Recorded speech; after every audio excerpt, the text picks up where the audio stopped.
She was the flapper girl with the big eyes, the squeaky voice, and the spit curls who sang and danced her way through the early 1930s. Betty Boop was jazz-age rebellion in cartoon form, and everyone loved her. Then, in 1934, everything changed. Her dress got longer, her personality got duller, and the cartoons that had made her a star suddenly disappeared.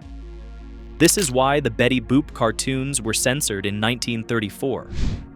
Betty Boop first appeared in 1930 in a cartoon called Dizzy Dishes, though she didn't look much like the Betty we remember. She started as a dog character with long ears, created by animator Grim Natwick at Fleischer Studios.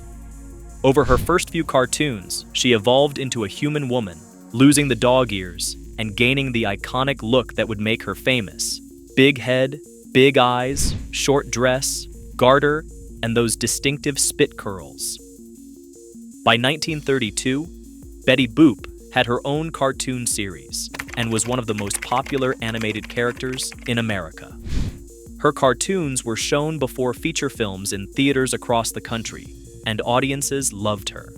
She represented something new and exciting in animation, a female character who was flirtatious, independent, and modern in ways that female characters in movies and cartoons usually weren't.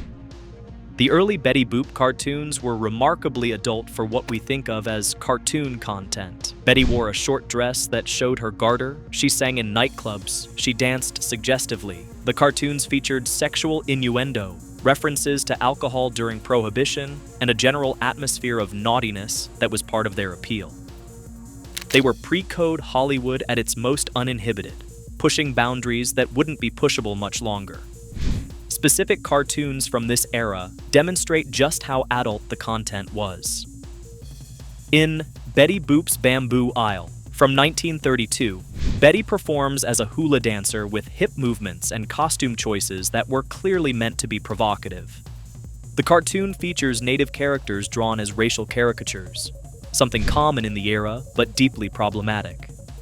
In Stopping the Show from 1932, Betty performs in a theater, and male audience members become so excited by her performance that they literally come apart at the seams. The famous Boop Oopa Doop cartoon from 1932 is particularly interesting as a historical document. In it, Betty works at a circus and is pursued by the ringmaster, who clearly has inappropriate intentions. The cartoon deals with unwanted sexual attention in ways that were remarkably frank for the time. When Betty refuses the ringmaster's advances, he threatens her, saying he'll take away her boop oopa doop, a phrase that had sexual connotations audiences of the time would have understood. The cartoon ends with Coco the Clown rescuing Betty, but the darkness of the subject matter is striking. The term pre-code refers to the period in Hollywood from 1930 to 1934, after sound films had become standard, but before the motion picture production code was seriously enforced. During these years, movies and cartoons could show things that would be forbidden later. Sexual content, drug use, violence, crime without punishment, challenges to authority. It was a brief window of creative freedom before the censors took control. Betty Boop's cartoons from this era featured surreal, often disturbing imagery. The 1933 cartoon Snow White, which has nothing to do with Disney's later version, shows Betty running through a haunted forest full of bizarre, nightmarish creatures. The 1932 cartoon Minnie the Moocher features Cab Calloway performing his famous song, while Betty and Bimbo encounter ghost walruses and dancing skeletons. These weren't cute cartoons. They were strange, dark, and adults appreciated them as much as children did. The sexual content in early Betty Boop cartoons was more explicit than anything you'd see in animation today meant for general audiences. In Betty Boop's Bamboo Aisle from 1932, Betty does a hula dance in a grass skirt with significant hip movements. In several cartoons, her dress flies up, revealing her garter and underwear. Male characters constantly pursue her, and she alternates between encouraging and rebuffing their advances in ways that clearly referenced adult relationships. The cartoons also featured racial content that reflected the casual prejudices of the 1930s. Black characters were often depicted as stereotypes. Asian characters were caricatures. Native Americans were shown in ways that would be considered offensive by any modern standard. This wasn't unique to Betty Boop. All cartoons of the era did this, but it was part of the pre-code anything goes approach that would soon be restricted. The voice of Betty Boop came from several actresses over the years, but the most famous was Mae Questel, who started voicing the character in 1931. Questel's baby talk voice, with its distinctive boop-oop-a-doop catchphrase, became inseparable from the character. The voice was deliberately childish and sexual at the same time, adding to Betty's appeal and her controversial nature.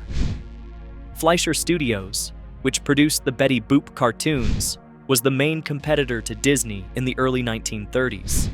While Disney was creating Mickey Mouse and developing a wholesome, family-friendly brand, Fleischer was going in the opposite direction with Betty Boop and later Popeye, creating characters that appealed to adult sensibilities and pushed boundaries. The studio's New York location, far from Hollywood, gave them a different perspective and allowed them to be bolder than West Coast studios. The freedom that allowed Betty Boop to flourish was already under threat by 1932. Religious groups, particularly the Catholic Legion of Decency, were organizing campaigns against what they saw as immoral content in movies and cartoons. They pressured Hollywood studios to clean up their content voluntarily or face boycotts and government intervention. The studios, terrified of losing audiences and facing censorship laws, agreed to start enforcing the production code that had existed on paper since 1930 but had been largely ignored. The production code, also called the Hays Code after Will Hays who administered it, was a set of moral guidelines for film content. It prohibited profanity, nudity, sexual perversion, drug use, ridicule of religion, and many other things. Most significantly for Betty Boop, it required that female characters dress modestly, that criminal behavior not be portrayed sympathetically, and that all content be suitable for any audience, including children. In 1934, Joseph Breen was appointed to head the Production Code Administration, and he meant business. Breen was a devout Catholic with strong opinions about morality in movies. He established a strict enforcement system where films had to receive code approval, or they wouldn't be shown in most American theaters. The major studios agreed to submit their films for approval, and suddenly the freewheeling pre-code era was over. Breen's power was absolute. He could demand changes to scripts before films were made, require edits to completed films, or refuse to grant approval entirely. Studios that tried to release films without code approval found that major theater chains wouldn't book them, effectively killing any chance of commercial success. Within months of Breen taking control, Hollywood had completely changed. The enforcement mechanism was economic rather than legal. There was no law requiring films to follow the code, but the major studios had agreed among themselves to abide by it, and they controlled most of the theater chains. An unapproved film couldn't get distribution, couldn't reach audiences, couldn't make money. This gave Breen more power than any government censor could have had, because he controlled access to the market itself. Breen's office reviewed thousands of films and issued detailed notes about required changes. These notes covered everything from dialogue to costumes to camera angles. Female characters' necklines had to be a certain height. Kisses couldn't last longer than a specified number of seconds. Married couples had to be shown sleeping in separate beds. The rules were exhaustive and exhausting, covering every possible aspect of filmmaking. The code applied to cartoons just as much as to live-action films. Fleischer Studios had to submit Betty Boop cartoons for approval starting in 1934, and Breen's office immediately flagged them as problematic. Betty's dress was too short. Her behavior was too sexual. The content was too adult. If Fleischer wanted their cartoons shown in theaters, they'd have to make significant changes. The transformation of Betty Boop was immediate and dramatic. Her dress suddenly got longer, covering her knees. Her garter disappeared. The provocative dancing stopped. The nightclub settings were replaced with more wholesome locations. Male characters stopped pursuing her romantically. She went from being a flirtatious adult woman to being more like a demure older child or young teenager. The change wasn't just visual, it affected the entire tone and content of the cartoons. The surreal, adult-oriented stories disappeared. The sexual innuendo vanished. The jazz club atmosphere was gone. Betty Boop cartoons after 1934 were generic, safe, and boring compared to what came before. They lost the qualities that had made them special and became just another cartoon series with nothing distinctive about them. The 1935 Betty Boop cartoons show the new approach clearly. In Betty Boop and Grampy, Betty visits her eccentric inventor grandfather, who creates various silly gadgets. It's wholesome, family-friendly, and utterly unlike the early Betty Boop cartoons. In Judge for a Day, Betty helps run a courtroom where children judge other children's misbehavior. These cartoons could have starred any character. There's nothing particularly Betty Boop about them anymore. The code restrictions went beyond just Betty's appearance and behavior. The surreal imagery that had made cartoons like Minnie the Moocher so memorable was also toned down. The bizarre, nightmarish sequences disappeared. The jazz musicians who'd provided music and appeared as rotoscoped characters in early cartoons were no longer featured. Everything that had made Betty Boop cartoons appeal to adult audiences was systematically removed. Audiences noticed the change, and they didn't like it. Betty Boop's popularity declined after 1934. Theater owners reported that audiences were less enthusiastic about the new cartoons. Box office receipts fell. The character who'd been one of animation's biggest stars was suddenly struggling to maintain relevance. The censorship hadn't just changed Betty Boop. It had diminished her appeal to the point where she wasn't commercially viable anymore. The numbers tell the story. In 1933, Betty Boop cartoons were consistently among the most popular theatrical shorts.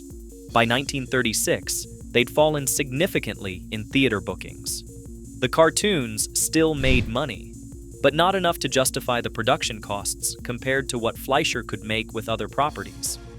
Betty had gone from being a premium product to being just another cartoon series in an increasingly crowded market. Critics and industry observers at the time noted the change. Trade publications like Variety commented on how the post-1934 Betty Boop cartoons lacked the sparkle of the earlier ones. Some theaters stopped booking them altogether, preferring Disney cartoons or other offerings. The censorship had succeeded in making Betty Boop respectable, but respectability had killed what made her special. Fleischer Studios tried various approaches to make the post-code Betty Boop cartoons work. They gave her a more defined personality, making her a problem solver and good citizen rather than a flirtatious performer. They put her in different scenarios, working various jobs, helping neighbors, dealing with everyday situations. They added more supporting characters and tried to build an ensemble. Nothing worked as well as the pre-code formula had. The studio experimented with different styles and formats. Some cartoons tried to make Betty more of a career woman, showing her in various professions. Others attempted to create a domestic setting with recurring characters. A few tried to recapture some of the surreal quality of the early cartoons within code-compliant boundaries. These experiments showed creativity and effort, but they couldn't overcome the fundamental problem that Betty Boop had been designed for a different era and couldn't successfully transition to a new one. The studio also faced competition from Disney, whose cartoons were now technically superior and benefited from being designed for the code era rather than being forced to adapt to it. Disney's characters had always been more wholesome, so they didn't need to change when the code was enforced. Snow White and the Seven Dwarfs in 1937 showed what animation could achieve with big budgets and code-compliant content, and it made Betty Boop seem old-fashioned and crude by comparison. By 1939, Fleischer Studios stopped producing new Betty Boop cartoons. The series had lasted 9 years, but the last 5 years had been a slow decline from the peak of 1932 to 1934. Betty had been a product of her era, and when that era ended, she couldn't successfully transition to the new one. The character who'd represented pre-code freedom couldn't function under code restrictions. The censorship of Betty Boop wasn't just about one cartoon character. It represented a broader change in American culture and entertainment. The early 1930s had been a period of experimentation and boundary pushing in movies and cartoons, partly as a response to the Depression. People wanted escape and entertainment that broke rules. By the mid-1930s, cultural conservatives had reasserted control, and entertainment became more sanitized and morally cautious. The code remained in force until the late 1960s, shaping what Americans saw in theaters for over 30 years. It prevented filmmakers from addressing adult themes honestly, forced them to sanitize stories about crime and sexuality, and generally limited artistic freedom in ways that seem absurd now. But in 1934, there was broad support for it from religious groups, women's clubs, and others who believed that entertainment was corrupting American morals. The Betty Boop cartoons that were censored in 1934 remained unavailable in their original form for decades. When the cartoons were released to television in the 1950s and 1960s, only the post-1934 versions were shown. The pre-code cartoons were considered too risque for television, even though they'd originally been shown to general audiences in theaters. Entire cartoons were kept out of circulation because they couldn't be edited into code-compliant versions. Television censorship in the 1950s and 60s was actually stricter than theatrical censorship had been in the 1930s. Networks had their own standards and practices, departments that reviewed content, and they were extremely cautious about anything that might offend viewers or attract complaints from advocacy groups. The early Betty Boop cartoons, with their sexual content and surreal imagery, were exactly the kind of thing that TV censors wanted to avoid. Some of the early Betty Boop cartoons weren't seen publicly for 50 years or more. They existed in archives and private collections, but they weren't broadcast or available for home viewing. Film historians and animation scholars knew about them, but general audiences didn't have access. It wasn't until VHS and later DVD releases in the 1980s and beyond that the pre-code Betty Boop cartoons became available again. When modern audiences finally saw the original Betty Boop cartoons, many were surprised by how different they were from what they expected. People who'd grown up with the sanitized TV versions of the post-1934 cartoons were shocked by the sexual content, the bizarre imagery, and the adult orientation of the early work. These weren't cartoons for children. They were entertainment for adults that happened to be animated. The contrast between pre-code and post-code Betty Boop is stark when you watch them back to back. The early cartoons feel alive, dangerous, unpredictable. The later ones feel safe, formulaic, constrained. You can literally see creativity being strangled by censorship. It's a case study in how external restrictions can kill artistic vitality, even in something as seemingly simple as theatrical cartoon shorts. The rediscovery of pre-code Betty Boop in the 1980s and 90s led to a revival of interest in the character. Suddenly she was cool again, a symbol of rebellion and freedom. Her image appeared on merchandise aimed at adults: t-shirts, posters, collectibles. She became a nostalgic icon representing the jazz age and pre-code Hollywood, even for people who hadn't lived through that era. Modern feminist scholars have debated Betty Boop's legacy. Some see her as a prototype of female empowerment, a woman who controlled her own sexuality and wasn't defined by relationships with men. Others see her as a male fantasy figure, created and animated by men to be sexually appealing. Both interpretations have merit, and the ambiguity is part of what makes the character interesting. What's clear is that Betty Boop worked better as a pre-code character than as a code-compliant one. The qualities that made her popular, the sexuality, the naughtiness, the adult appeal, were exactly the qualities that the code prohibited. Once those were removed, Betty became generic. She couldn't be what she'd been created to be, so she became nothing particularly memorable. The censorship of Betty Boop also had effects on animation as an art form. It reinforced the idea that cartoons were children's entertainment and should be held to strict standards of wholesomeness.